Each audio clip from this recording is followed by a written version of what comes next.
Es piedalījos Saeimas kampaņā, ļoti daudz runāju ar cilvēkiem uz ielas un varēju vienkārši redzēt, ka cilvēkiem uzmanība aizpeld. Tagad sāc runāt par liberālo demokrātiju. Viņi domā, ka viņi ir nonākuši kādā skolas solā, kurš tev atgādina, ka neesi mājas darbā izlasījis to, kas ir uzdots. Es esmu Reinis Ivanovs. Es profesionālajā dzīvē esmu programminženieris, kas ir smalkāks veids, kā pateikt, programmētājs. Un pārējā laikā es esmu nemieru cēlājs par politiku un kultūras konfliktiem.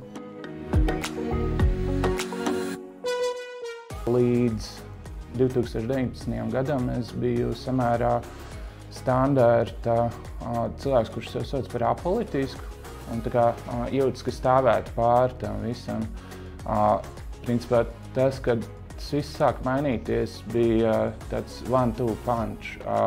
Viens bija 14. gads, Eiromaidans un pēc tam iebrukums Krimā un viss, kas sekoja. Un otrs bija 2016. gads, kad vienu rītu tu vienkārši pamodies un nekas vairs nebija tā kā agrāk, tāpēc, ka bija ievēlēts, principā, tas, kā sakām, mēs joprojām cīnāmies. Tāds populists, kas iedvesmo citus, joprojām sekot sev. Es biju balsojis par progresīviem 18. gadā, bet toreiz joprojām bijis pēdiņās apolitisks. Es izvēlējos, par ko balsot pa ceļām uz iecirkni, vienkārši mašīnā.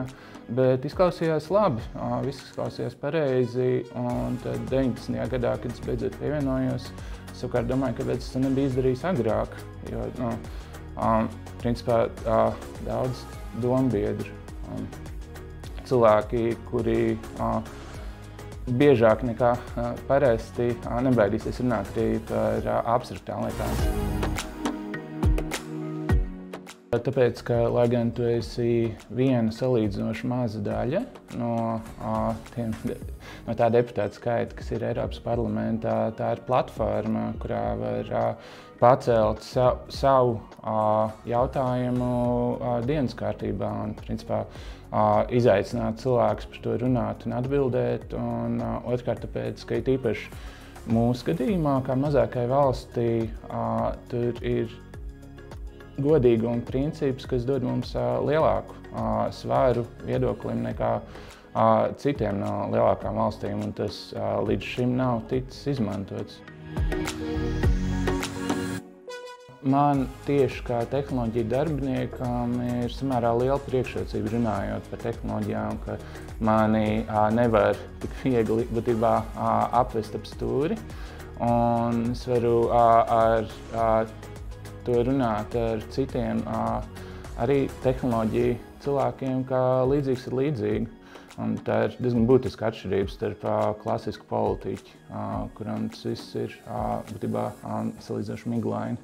Tas, ar ko es ikdienā nodarbojos, ir taisu tīmekļa aplikācijas un domāju par būtībā, kā tas viss darbojas kopā un par to izstrādes procesu lielā mērā.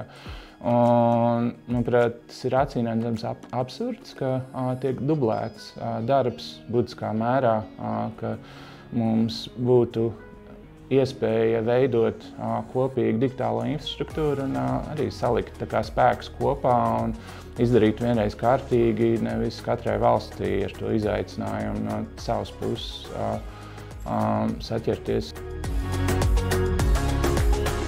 Progresīvie, principā, Latvijas politikā ir vienradis.